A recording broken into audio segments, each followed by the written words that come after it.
نہ دیکھیں گے ان کو ہرگز نہ دیکھیں گے کہ جن کے دیکھنے سے رب میرا ناراض ہوتا ہے۔ یہ شاہ حضرت حکیم اختر صاحب رحمۃ اللہ علیہ کا شعر ہے، میں نے براہ راست اپنے کانوں سے ان کی زبان سے سنا کہ نوجوانوں جب بازاروں میں گزرو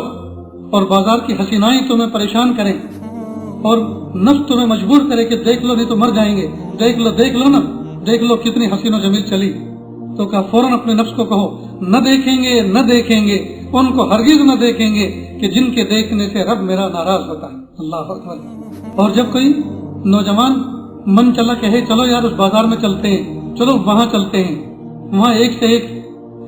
پور پری دیکھنے کو ملتی ہے، تو فوراً کہیں۔ حضرت شاہ صاحب کا ہی حضرت شاہ حکیم اختر صاحب رحمۃ اللہ علیہ کا شعر ہے، فرماتے ہیں نہ لے چل مجھے ان کی گلی میں اضافہ ہوگا میری بے کلی میں، یعنی نفس مطمئن ہے،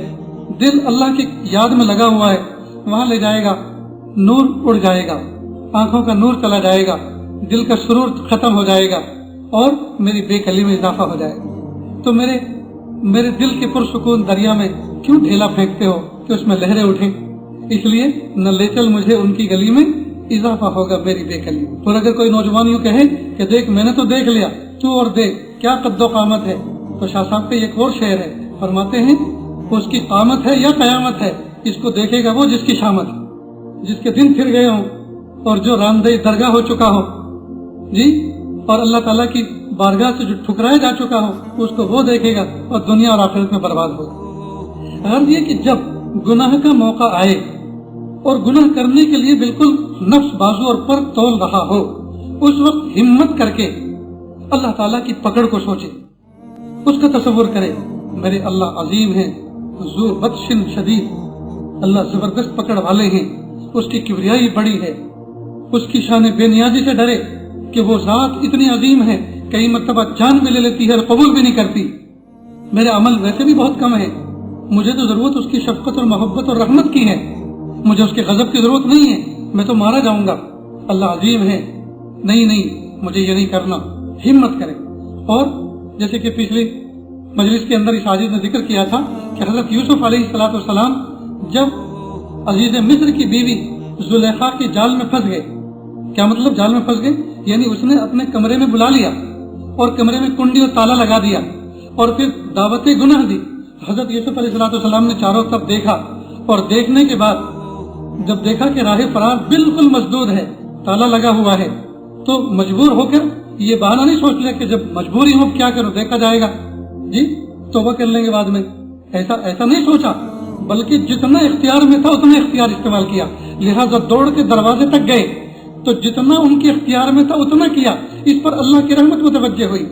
تو پہلے تو دعا کی، اللہ کی تو متوجہ ہوئے اور کہا معاذ اللہ، قال معاذ اللہ، یہ اللہ میں آپ کی پناہ میں آنا چاہتا ہوں، یہ اللہ میں آپ کے جلووں میں آنا چاہتا ہوں، اللہ میں آپ کے زیر سایہ آنا چاہتا ہوں، یہ اللہ میں آپ کی قدموں سے چمٹنا چاہتا ہوں،